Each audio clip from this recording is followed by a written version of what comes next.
Hey there, and welcome to Drafting the Past. I'm Kate Carpenter, and this is a podcast devoted to the craft of writing history.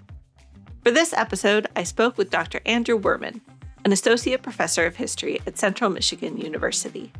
Well, thank you so much for having me. Andrew's first book, The Contagion of Liberty, Politics of Smallpox in the American Revolution, came out in December 2022. And he has also published many essays and op-eds on the subjects of epidemics, public health, inoculation, and vaccination. So, not timely at all. I thoroughly enjoyed this book, and since our interview, it was actually named a finalist for the Los Angeles Times Book Prize in History. Our conversation gives an excellent look into the long process of writing this book, and I hope you enjoy listening as much as I enjoyed talking with Andrew. I've only maybe considered myself a writer for a little bit now that I have a book.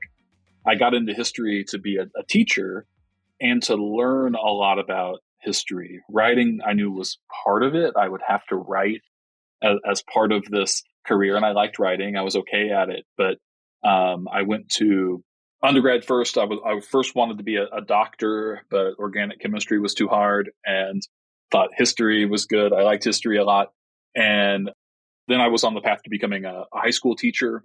I got a master's degree in teaching social studies, and I taught in public schools for a year, but still wanted to know more, wanted to see if I could get into some top graduate programs for history, applied and got into Northwestern.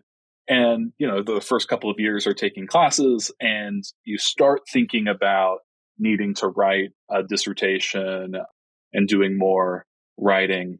And my advisor was T.H. Breen, an eminent historian of the American Revolution and colonial America, and a fantastic writer, especially in terms of writing analytical arguments, really clear, persuasive kind of writing, not necessarily narrative writing. And I remember writing a first paper for him in graduate school, and I tried, I guess, to set a scene and to wax prosaic on the page. And I think I was supposed to write about a town meeting or something. And I wrote something like, "The birds chirped outside the window as the meeting started to commence." And I remember getting the paper back, and it was covered in red.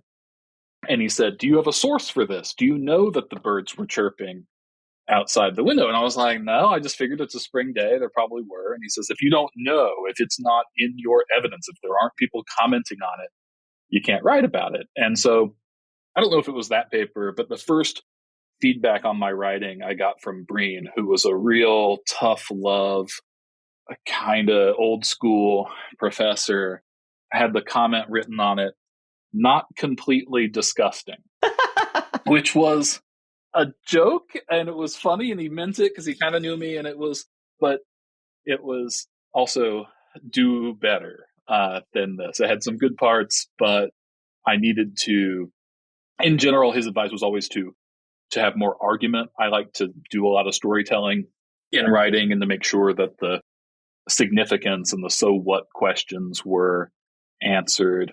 And I guess I really only started, you asked, trajectory of becoming a writer, when I started doing the dissertation and came upon a topic that I really liked, and there was a lot of interest in it.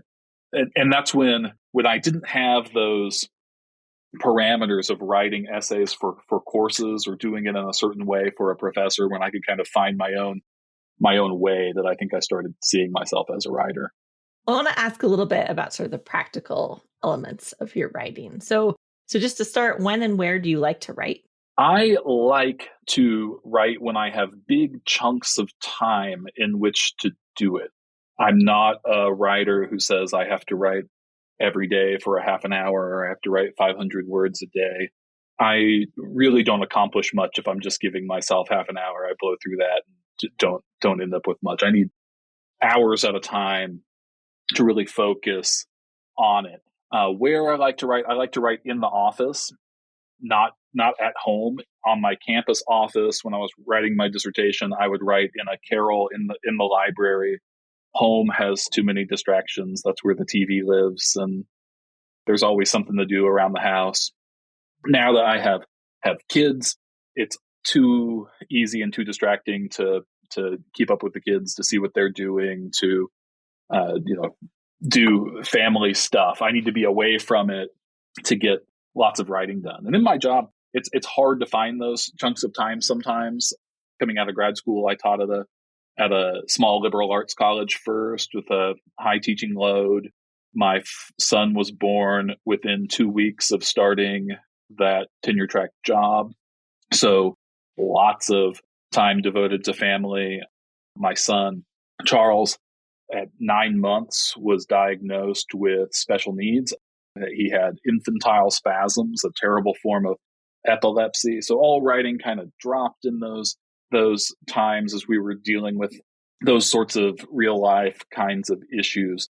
So, when I can get a chance to sort of clear the decks and focus a whole day or a weekend on writing, that's where the biggest gains came from in terms of writing. It wasn't a little bit every day for me. It was big chunks of time that I could carve out.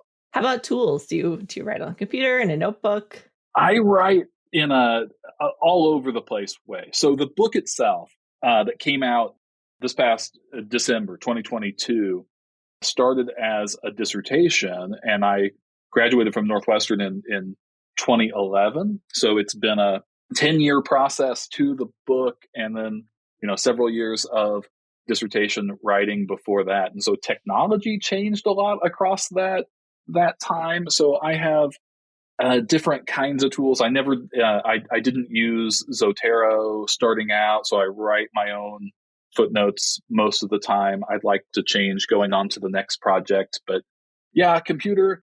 Sometimes I write outlines by hand, or I take some notes by hand. When I was doing some of the early research for the paper, archives weren't always allowing cameras in, especially some of these smaller town archives and things. So I'd have to do handwritten notes there. When I'm writing, I tend to have different kinds of files open, just sort of a Word document with running notes in it. But I also have a paper file of both things I've written in notebooks and torn out and put in this folder, or things that I've printed out and put in a folder. So I have a really messy desk when I'm writing. That's one of the reasons that I didn't say I like to work in a cafe. Some people like that. I can't work in a cafe. That's crazy. I've got so many things spread out everywhere. If you have to, get up and go to the bathroom or something, you worry about your stuff or the wind blowing and shifting all your papers away. Plus, I'm a loud writer. I get up and have to pace and think and grumble and scratch my head, and I look like a weirdo. So I like it with a door closed and everything shut out, so I can mumble and pace and work out the sentences, talk them out loud and things. And you can't do that in the cafe. I don't know how people get writing down there. I do have a question that will identify me entirely as a historian of a certain later generation, but that's that I've always been spoiled, I think, in the sense that I have always been able to take photographs in the archives that I've been to. And I'm always curious, for when you can't, even today, there are plenty of archives where you're not allowed to do that. How do you approach taking notes on sources in the moment? I feel like so often I don't really know what I'm looking for until later. So how do you approach that? You have to spend time there. Notes in the moment was tough. And I think those of us who were going to archives in the kind of late 2000s were begging with librarians and archivists to let us use our digital cameras or let us use our phones. It won't harm the document. It's actually less harmful than really poring over the page and taking notes next to it and that kind of thing. So sometimes I could convince them to do it. But otherwise, if you're just handwriting notes, it's probably a good practice in a sense. Even when I'm taking photos, I like to keep notes going next to it to transcribe some of those letters. But you're just looking for the juiciest stuff, and you're also making sure you're labeling everything. So if you have to go back, you can reuse them. Some of these places would you could pay to have photocopies done, but it was like 50 cents a page, and it would add up a lot and add to your costs. So you had to be really selective about what you wanted to photocopy. I admire the people that were even earlier generations of historians that would do everything on note cards and just totally try to take precise notes of everything they're finding. I'm kind of that Oregon Trail elder millennial generation that kind of can do things in analog, but also learns digital. And I think that gives me a lot of skills as a historian because I can use an old card catalog. Sometimes there's good stuff on those old card catalogs that hasn't been digitized, or reading through the actual newspaper archive instead of the digital version, or not trusting your keyword search to find everything. Having a really nose in research is helpful. But yeah, the taking digital photographs has just changed a lot of the game. You do a lot of your researching and thinking when you're back at home rather than in the library itself. So normally the next question I ask you is what your revision process looks like. But I have another question that I think goes with it. So I think I'll ask the second one, which is that I was actually, as I told you, I was surprised to learn that this was a dissertation that became a book, because often you can sort of tell, I guess, when a book emerged from a dissertation. And in this case, I couldn't, which I mean is a compliment. I'm quite curious to know, especially the time you mentioned earlier, what was the process like, I guess, first to write the dissertation, but then to take it from dissertation to book? Yeah, it was. It is a dissertation that had basically the same title, but the dissertation was much more narrowly focused. My advisor was like, "We want you to get this done. Can you focus on smallpox and inoculation during the Revolution just in Massachusetts or just in New England?" So the dissertation was focused in terms of years. It was like just 1773 to George Washington's decision to inoculate in 1777. And it focused mostly on New England towns and New England soldiers forcing that decision. So it was a narrower range. It was an introduction and 4 kind of beefy chapters. And it was good. It was well received by my committee. I sent it off after I got a job as an ABD, which is like lightning striking. It was even in 2011, the job market wasn't great. It's far worse now, but it felt really good, and there was excitement around it. I sent it off to a dissertation prize, the Scheer Dissertation Prize, the Society of Historians of the Early American Republic, and it was a finalist for that prize. And if it had won that prize, it would have gotten a publishing contract with the University of Pennsylvania Press. And that would have been great. I would have been very happy with that. And it would have probably felt like a first book that was written out of a dissertation. It didn't win the prize. They actually didn't give a prize that year. It was like, you're a finalist, but we don't think, I don't know, the committee couldn't agree. And so I had some hopes wrapped up in that. And when that didn't go through, I sent it to another press a year or two later after making some small changes. It went around and around with reviewers. It got some really positive reviews, some not so good, and it ultimately didn't get published there either, one of the top presses. And I thought, okay, this narrow scope that I did for the dissertation is leaving some readers, reviewers unsatisfied. When I would go give a conference talk, people would ask me about, well, what about the Fort Pitt smallpox blankets incident? And I said, well, that's a little before the time that I'm studying. Or they'd say, what about vaccination? When did that start? And I'm like, well, that's a little bit outside my book. Or they're like, what about the South? What about the people inoculate slaves? And I'd say, well, I'm mostly up in New England.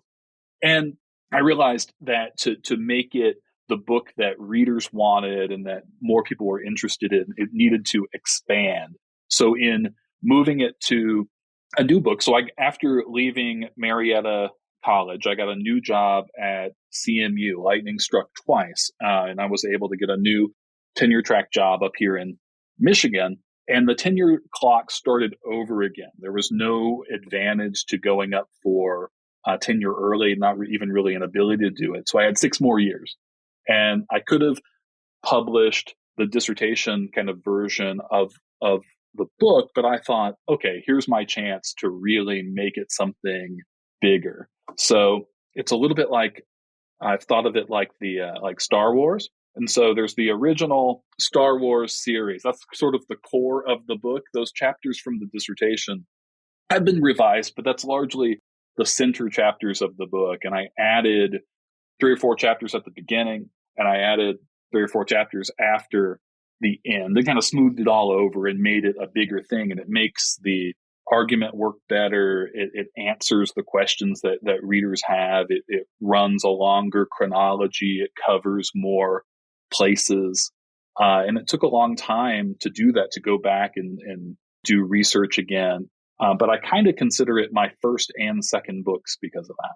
The timing, of course, also, I guess, worked out. I hesitate to say it that way because it's terrible for public health. But from a publishing perspective, The Contagion of Liberty ended up coming out at an extremely relevant time when we are continuing to talk about vaccinations and health issues. How did that context impact the way that you were revising and writing the book?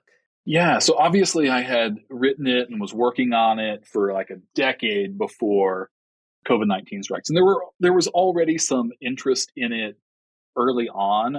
I got interviewed for NPR after I wrote my first chapter and published the first article from it. And that was kind of in the Obamacare debates about equality and health that my book has some answers to. And I had some interviewers talk to me from the Washington Post because of anti-vaccination movements in 2015 before the book was ready. So there was interest in it already.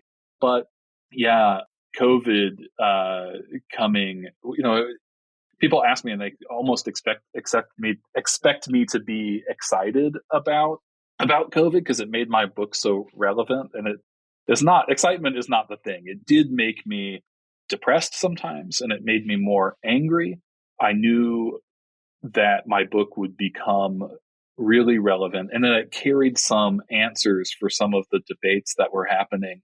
But it wasn't done. So it gave me an urgency to really finish it and get it published. I think it gave it a little bit of a sharper edge than it might have had before, because, I was angry about seeing these idiots carrying 1776 flags as they protested lockdowns at the Michigan State Capitol. And I just thought, you have no idea the sacrifices and what people at the time of the revolution thought of disease control. That was one of their major aims, was to control an epidemic, not to protest public health, So I think that in finishing the book, writing the conclusion of the book, I wrote the conclusion right as the first vaccinations were going in people's arms, and you could watch on CNN the trucks carrying vaccines rolling out of the factories and going to hospitals, and the first nurses getting vaccinations. So it was kind of this little bit of an uplifting moment. That's kind of when I wrote the final conclusion to the book. But it made the book, certainly the timing has been good. It's made more people interested and engaged and want to read it.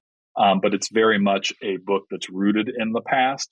I had a conversation with my editor, Matt McAdam, and we said, should I talk about COVID-19 in the text of the book? Should I talk about it in the introduction? Should I make connections and talk about parallels in the conclusion? Should that be part of it? Because that's what so many readers are going to come to the book after having experienced. And we ultimately decided against it. So COVID-19, coronavirus, is not in the text of the book. It's really rooted in the past. I mention it in the acknowledgments.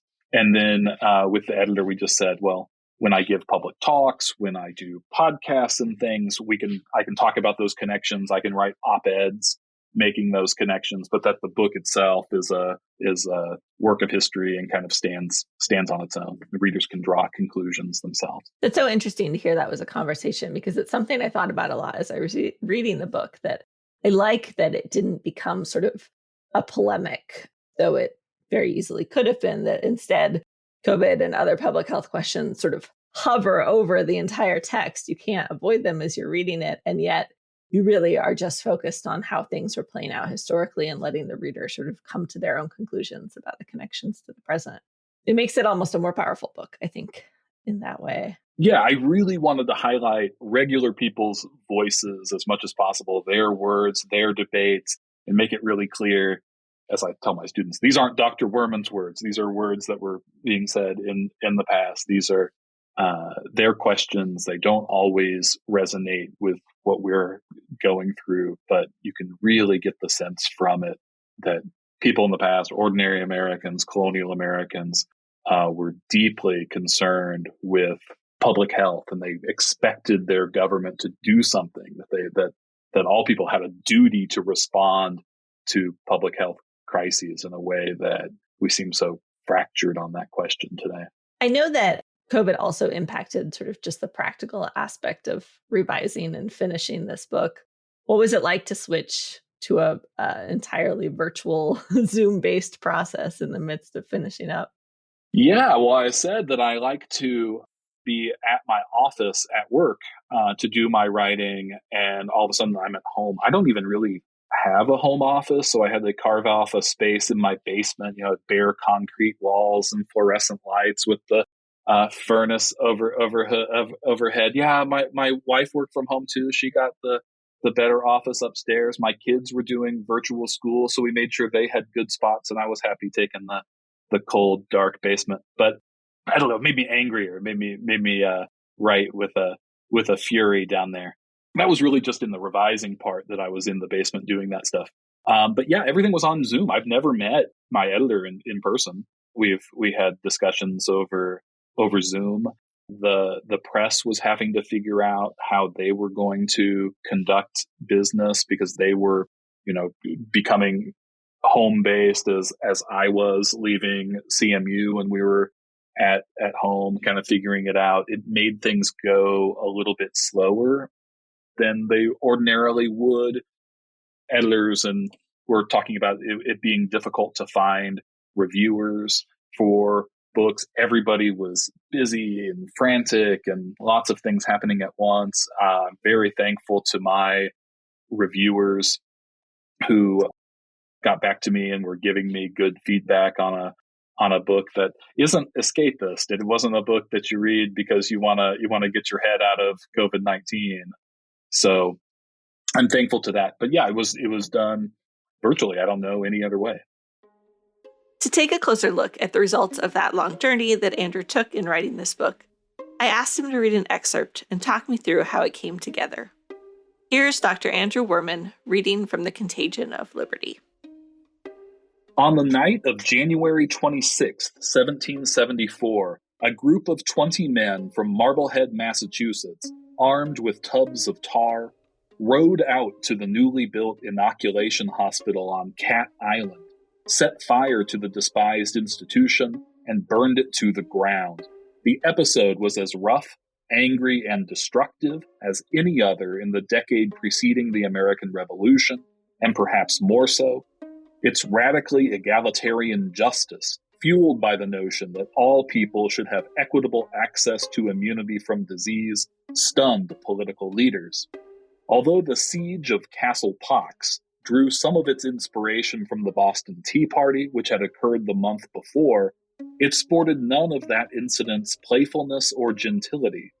Instead of dressing the part and playing Indian, as the Bostonians had done, the fishermen and sailors of Marblehead assumed an ominous countenance, blackening their faces with soot and grime before launching their brutal attack. They left casualties in the wake of their assault, and, unlike the Sons of Liberty who had tossed the tea overboard, they did not sweep up afterward.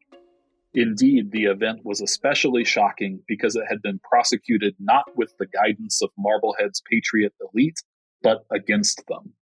So this is a gripping image to start a chapter with, especially that first sentence. And then for a reader, the rest of the chapter steps back and sort of explains how we got to this point. It's kind of like the opening scene of a show or a movie almost. And then you step back and figure out how we came here. How did you decide to arrange this chapter that way?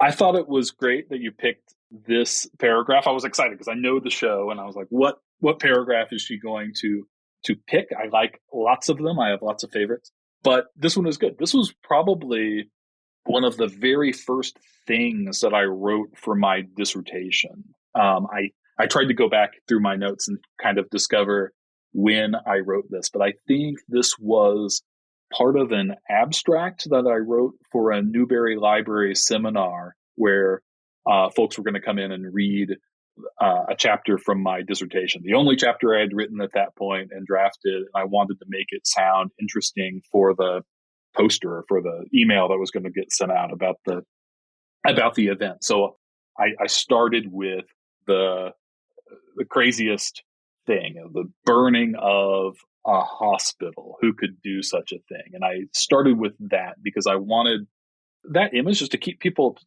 reading, to have them come to the talk. It was something that I think most Americans, even as they know the American Revolution, have not heard of.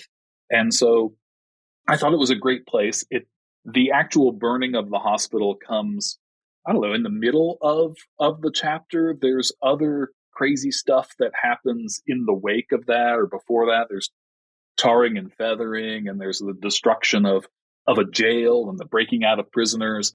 It is just this amazingly explosive episode that I discovered in doing my dissertation research. And I thought that just like that, it deserved that sort of cinematic treatment. You can see the trailer, you can know what's going to happen, but it's still fascinating to figure out the background and get there. The other thing that I like about that paragraph is that it's, I don't know, almost mocking the Boston Tea Party and saying that it's this polite event and they swept up afterward, which they did. I remember reading that and just thinking how organized and polite and clean this event was. And we like to think of the American Revolution that way, that it's people in tidy powdered wigs and knee breeches making sensible arguments, and even the protests were done with a kind of gentleness, and it overshadows, sometimes purposely, the really nasty violence that undergirded the call for independence. And so I liked playing with those against each other. And then in reading that paragraph, I also can see a little bit of dissertation, a little bit of grad student.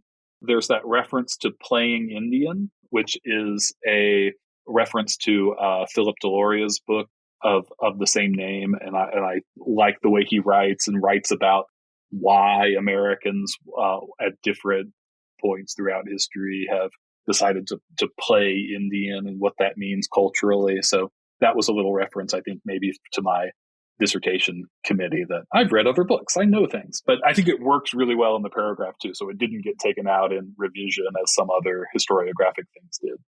I also chose this excerpt in part, in addition to it being so gripping, what I love about it is that it shows off one of the strengths of the entire book, which is that America's experience of smallpox is really entangled with questions of politics and liberty and the colonial era and the revolution.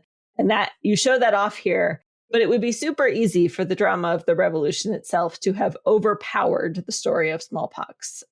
How did you work to balance that, to make sure that you kept those stories connected, but in balance? That was a central issue throughout, because I was convinced, right, that smallpox wasn't just an afterthought, something that happened to the army that George Washington had to fix, that it was ever present. It was making people crazy, making them angry, making them read the newspapers, making them expect more of their government during this time, that it added volume, it added amplitude to the revolution itself. So I knew that. So I came into it as a sort of political historian of the revolution. That's what I was trying to write about when I was finding a dissertation topic. I was really interested in how people in little towns came together to support the revolution.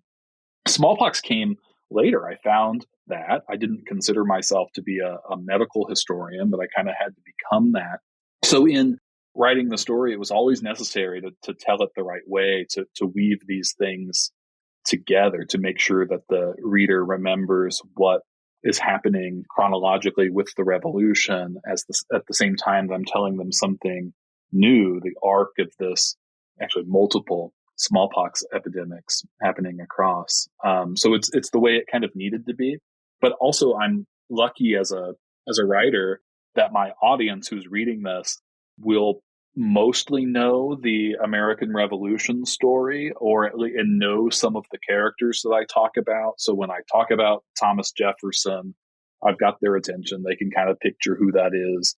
Benjamin Franklin, John Adams. I sort of use those figures every chapter, or almost every chapter. I try to include a figure that readers are going to have heard of, events that people have heard of, because a lot of the other material, especially in the early going, is talking about smaller towns and communities and a lot of names that people wouldn't know.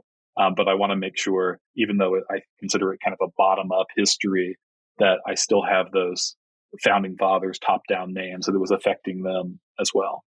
So this book is sort of the type of narrative I find most challenging to grapple with as a writer, in the sense that there are a lot of overlapping things happening in different places at different times, but also in sort of the same time frame. And you deal with that really well in your chapters. But I'm curious, did it take you a while to figure out the narrative arrangement of this book, or did that come easily? Did it take me a while? It took me like 15 years. It took a long time. Lots of notes, lots of weaving of stories. I would go into archives, and a lot of archives don't have this stuff labeled. They don't necessarily have a volume or collection or a research guide on smallpox. So you'd have to look in different places. Smallpox affected all of these people's lives, and I would generally know some of the outbreaks and would be able to go in and look for that. So I just took gobs of notes.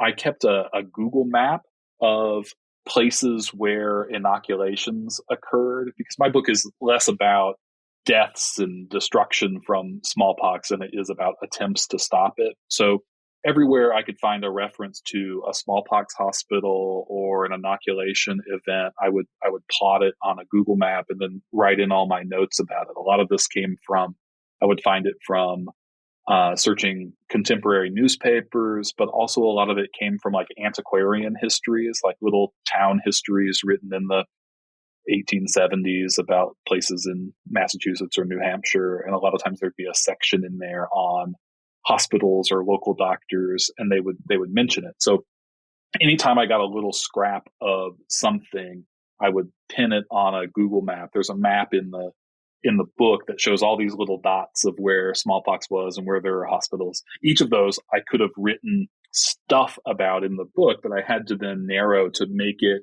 chronological and readable, and pick just some of those stories to follow. But yeah, choosing where and when to do it. There's a lot of stuff that got cut out because it was an interesting story, but it didn't fit chronologically, or it didn't fit in terms of where the narrative was and where it was going, that I had to leave out. So there's a lot of things like that that are still out there for others to write about it, even as much as is in the book.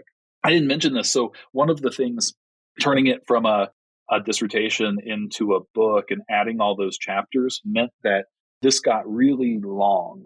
When I submitted it to get published, I had been keeping it in separate documents. Like each chapter I wrote in its own Word file, and then at some point I switched to writing it in Google Docs because I felt safer, because it was in the cloud and stuff that way.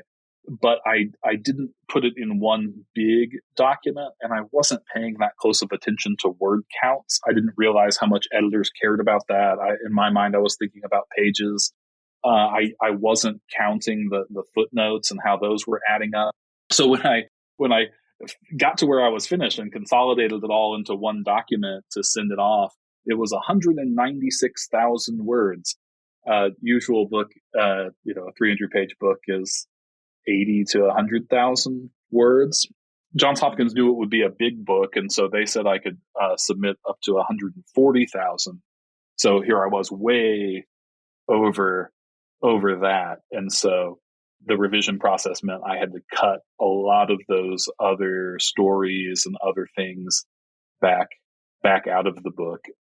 And then it became a major challenge of how to keep a narrative going, how to make these these connections as the book went on.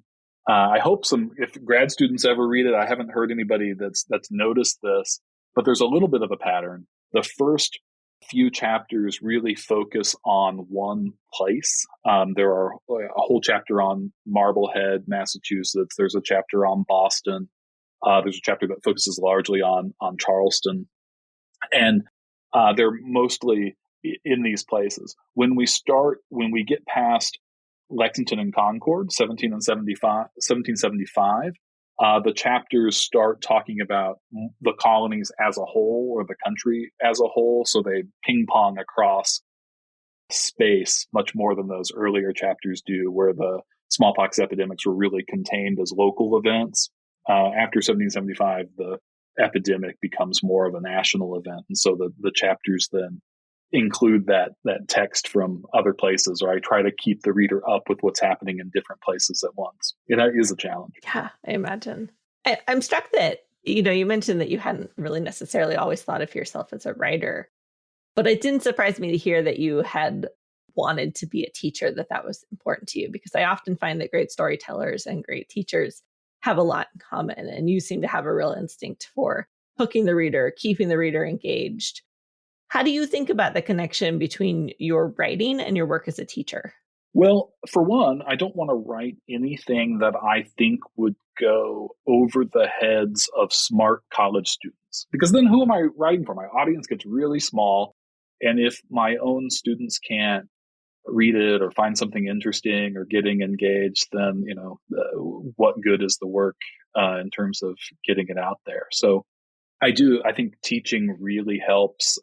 It really helped me become a better writer, writing lectures, trying to open with a hook. I think a good college lecture needs to have beginning, middle, and ends, just as a good chapter does.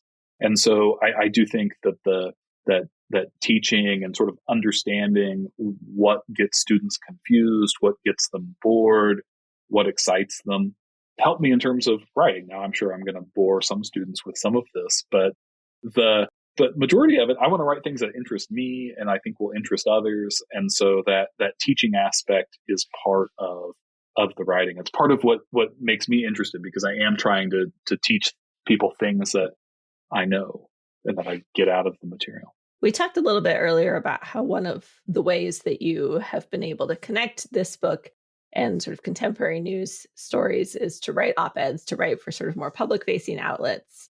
How does writing those sorts of pieces differ from writing a book like this? I'll give you a little backstory. So when I wrote that Marblehead chapter, it was the first chapter that I wrote for the dissertation. And I drafted it. I did that Newberry Library seminar. Great historian Alfred Young attended that seminar and gave me some comments on it, which were really helpful. I was thinking it was in pretty good shape. I showed it to my advisor, T.H. Breen, and he said, "Wehrman, this is above average," he told me, which is the highest compliment he had ever given me to date. Above average. That sent me into the clouds. That was great. And so I had this one chapter that I thought was pretty good, above average, and I was looking to send it off to publish as a journal article, and thinking about which journal could it go to. And there was a call that I got through email, an announcement for an award from the New England Quarterly, their top article prize. And I'm a grad student, don't have much money, so I figured I might as well send it out for ahead of that prize and see if I could win it. It was like $2,500. It's a big deal. So I sent it off to the New England Quarterly, and a few months later, I learned I won that prize. Judges for that prize competition were a group of amazing historians: Edmund Morgan, Bernard Balin, and Robert Middlecoff, just huge names in the American Revolution. I thought, I've got something here. So it was published in the New England Quarterly. It won this Whitehill Award, and that also led to an appearance on NPR and a feature article in the Boston Globe. And I had just written that one piece. That was one chapter. I wasn't really prepared for that. You can Google and listen to me on NPR as a very nervous graduate student. I think I did okay. But and in writing that piece for the Boston Globe, as maybe you can tell from the interview, I'm a very deliberate writer. I write slowly. I try to get all the details correct and accurate. And writing for public audiences, or in terms of an op-ed or a newspaper, you have to write so much faster. The editor wants it done by 24 hours, and then you have to turn it around, and he has these edits for you, and you have to approve it and get back, and it goes back and forth in draft form, and you've got something that publishes in a few days. The speed of it took some getting used to. But since then, and of course during the pandemic, I wrote a lot of op-eds. I was able to, some of them were requested by newspapers. Others I pitched out there to try to get something published. I wasn't always successful in getting the pitches, even if I thought that I had really relevant information. You have to pitch, and often they don't go. But it's a similar sort of thing in that you want to write a hook at the beginning. The difference is it has to connect to current events. A news hook, the kind of thing I avoided doing in the book, is exactly what you want to do for these op-eds, because you have to link it to what's happening in the news. There's some freedom in that. You can voice some opinions in ways that you maybe wouldn't want to in your book. But yeah, what gets me every time is sort of the speed at which they're produced. And I marvel at those editors, like the editors from Made by History, who can make your writing better and clearer and can do it in just a matter of days. I want to turn finally to ask you a little bit about influences and your own influences. So are there other writers or even other media that you read or watch that inspire the way that you write? I'm inspired, of course, by a lot of historians. I mostly read history. I don't read much fiction. People recommend novels to me, and I make it to page 65 or so before I find something else to do or read or look at. I want to read more fiction, but I generally don't. So I read historians that write really well. I think Nicole Eustace, in terms of early American history, writes brilliantly. I mean, she just won the Pulitzer Prize writing in the present tense, which is shocking, about the 1720s. And reading people that can really argue well or really can synthesize information, like an Alan Taylor or a Woody Holden. But outside of historians and reading for the job, I think an untapped source for historians that historians don't really talk about is sports writing. I love writing sort of long form sports essays. Especially my favorite is Joe Posnanski, who I grew up reading in the Kansas City Star when I grew up in Kansas City, and has since written wonderful books and long form pieces in Sports Illustrated. His best stuff is the stuff that he writes for Olympics coverage, where he goes into sort of deep dives about where these people coming from often humble backgrounds to do amazing things, and about how their families and hometowns are supporting them. And it's great. I keep Joe Posnanski's book, The 100 Best. It's an essay on his opinion of the 100 best baseball players in history, on my nightstand. And he, will write 1,500 words or something about Jackie Robinson.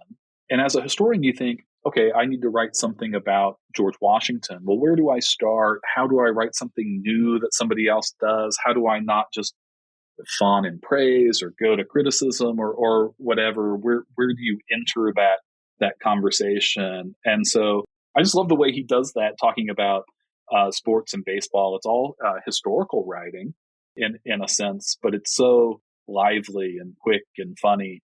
I would like to be a Joe Posnanski when I grow up and write that kind of stuff. Absolutely. Have you ever gotten any particular pieces of influential writing advice? Yeah. So my PhD advisor, Breen, was very fastidious about writing, especially topic sentences, and paying close attention to topic sentences when you're writing.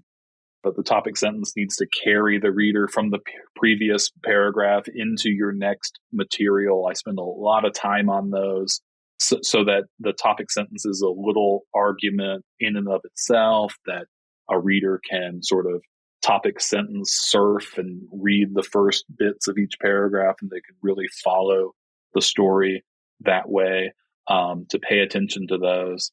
He would sometimes say, if I've written a new chapter, he'd say, "Oh, that's great. I'm glad that you've got a chapter.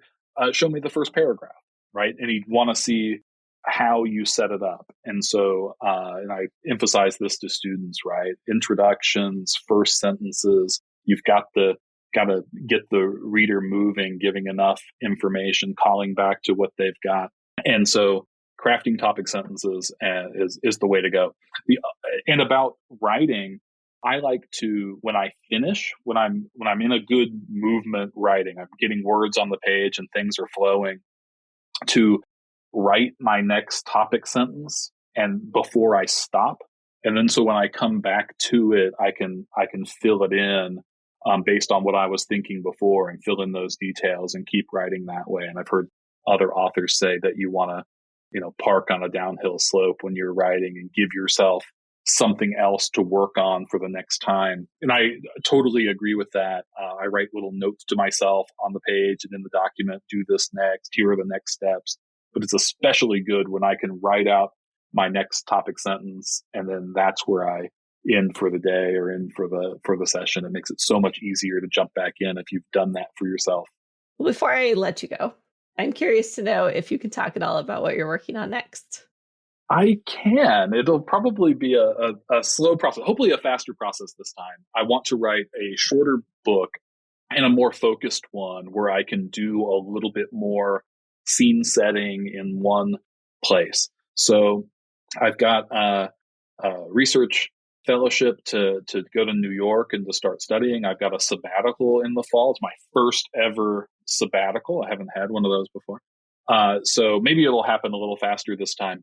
But I'm writing on medicine, politics, and race in early New York City. There was a specific episode, a riot in New York, and an attack on medical students and doctors in New York City in 1788. And it's also right at the time that the Constitution is getting debated and getting ratified. So I'm thinking about writing a kind of short narrative that not only talks about the history of medicine, medical schools. It involves the riot was over using bodies, usually Black bodies, for anatomical lessons in New York. Putting down the riot was Alexander Hamilton, John Jay, and Baron von Steuben, and figures from the Revolution and early politics. And I want to write about local politics, national politics, medicine, race, all in this one place. I'm hoping to write, a short book that might be able to be used in an undergraduate survey or something like that is what I'm shooting for. We'll see if I can get there. Well, Dr. Wehrman, thank you so much for joining me on Drafting the Past. It's been so great to hear more about this project and about your writing process. Thank you, Kate. This was the best. I love the podcast and love what you're doing. Thanks to Dr. Andrew Wehrman for joining me on this episode of Drafting the Past. Thanks to you for listening. You can find links to the books we talked about in this episode at draftingthepast.com, where you can also learn more about how to support the show. If you have a second, could you leave a review on your favorite podcast app? I always appreciate hearing from listeners, and it helps other people find the show. Until next time, remember that friends don't let friends write boring history.